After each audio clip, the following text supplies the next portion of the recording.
Sebelum nanti menindaklanjuti ke Bang Arteria, kita ke Mas Burhanuddin Muhtadi. Mas Burhanuddin, Anda melihatnya bagaimana, Ya, Mas? Respon sebagai seorang pakar politik, apakah akan mengubah konstelasi politik, dinamika yang terjadi di Indonesia ketika Habib Rizik pulang ke Indonesia setelah menunggu selama 3 tahun di Arab Saudi? memang ada dua isu terkait dengan rencana kepulangan Habib Rizik. Yang pertama adalah drama kepulangan itu sendiri. Karena kita tahu sejak 2017 Habib Rizik stay di sana dan umumnya orang kalau masuk dan ada pelanggaran hukum dideportasi kembali ke tanah airnya. Yang terjadi Habib Rizik pengen pulang ada 6 kali tetapi nggak bisa keluar. Itu isu yang pertama, yaitu kepulangannya itu sendiri adalah sebuah drama yang kita ingin tunggu. Apalagi kalau dikaitkan dengan isu hukum terkait dengan SP3, ya, kasus yang dulu dituduhkan kepada Habib Rizik. Yang kedua, pertanyaan Andro, yaitu apakah kalau Habib Rizik pulang punya implikasi politik yang cukup besar atau tidak di tanah air. Nah, kalau kita kaitkan dengan momentum, ada dua momentum. Pertama adalah momentum elektoral sudah selesai 2019. Pak Jokowi terpilih. Ya. Yang kedua, momentum pelantikan juga sudah selesai. Sejak 20 Oktober 2019, Pak Jokowi sudah dilantik resmi. Jadi apa implikasi politiknya? Jangka pendek terkait dengan Undang-Undang Omnibus Law.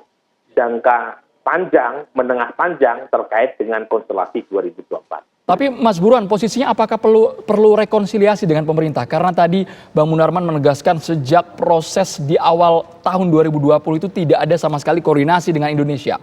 Semuanya dengan Arab Saudi. Ketika tiba di Indonesia, apakah butuh itu yang namanya mungkin memulihkan hubungan dengan pemerintah? Ya, jadi memang lepas dari segalanya, Habib Rizik sudah muncul sebagai simbol kekuatan oposisional pemerintahan Pak Jokowi, ya. Dan tentu saja kalau kita kaitkan dari dua Pilpres 2014 dan 2019, Habib Rizik berada di luar kubu Pak Jokowi, ya, yang kebetulan kalah, tetapi orang yang mendapatkan dukungan penuh dari Pak Habib Rizik, yaitu Pak Prabowo, sekarang sudah menjadi bagian dari pemerintah. Jadi kalau menurut saya perlu gesture, perlu sinyal dari kedua belah pihak untuk memberi semacam pesan kepada publik bahwa apapun perbedaan politik dan afiliasinya, semuanya semangatnya sama untuk Indonesia.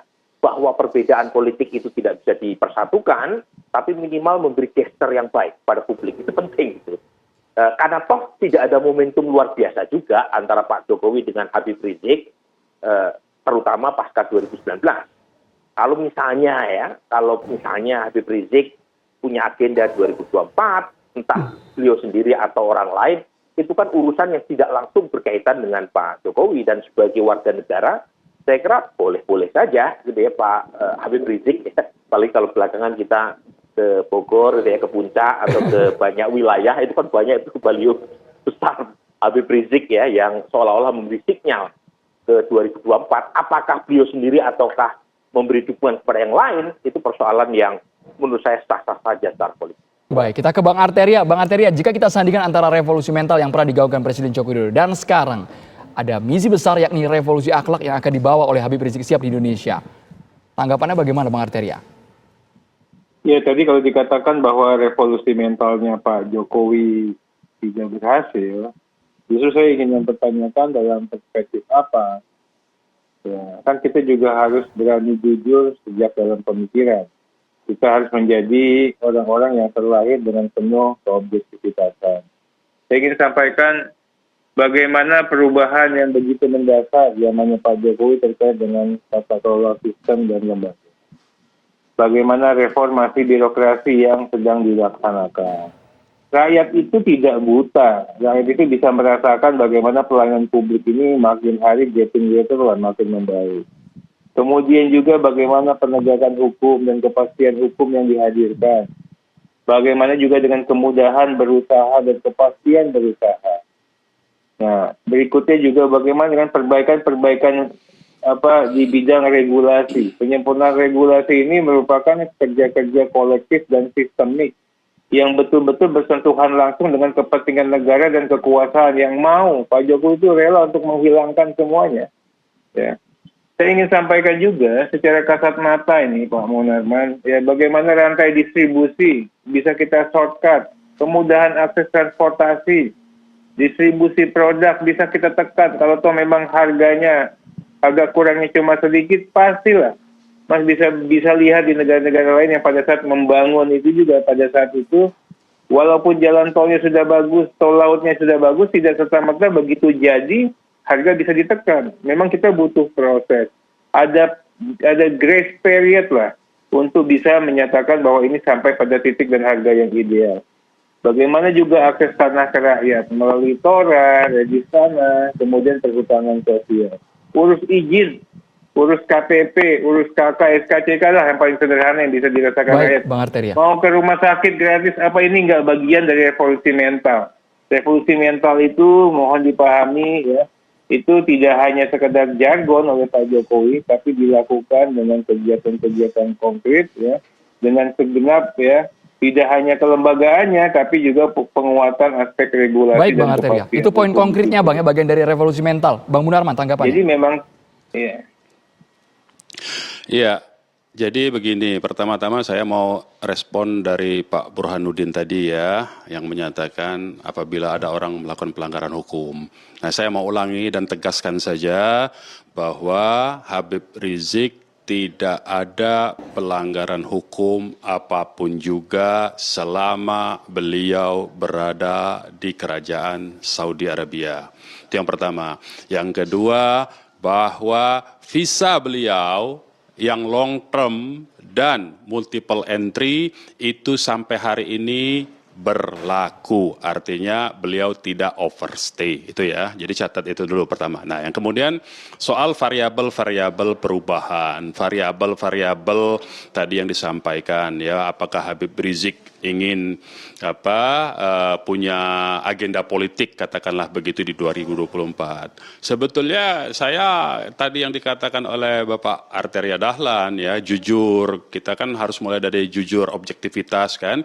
Kalau Habib Rizik itu punya agenda politik dalam pengertian dirinya, maka 2019 itu momentum itu. Kenapa? Karena di momentum 2019 itu adalah momentum banyak sekali yang menginginkan beliau itu untuk bisa ya menjadi atau masuk ke ranah politik, tapi beliau tidak berkeinginan seperti itu. Itu jadi agenda-agenda politik itu jauhlah dari ambisi-ambisi seorang Habib Rizik ya.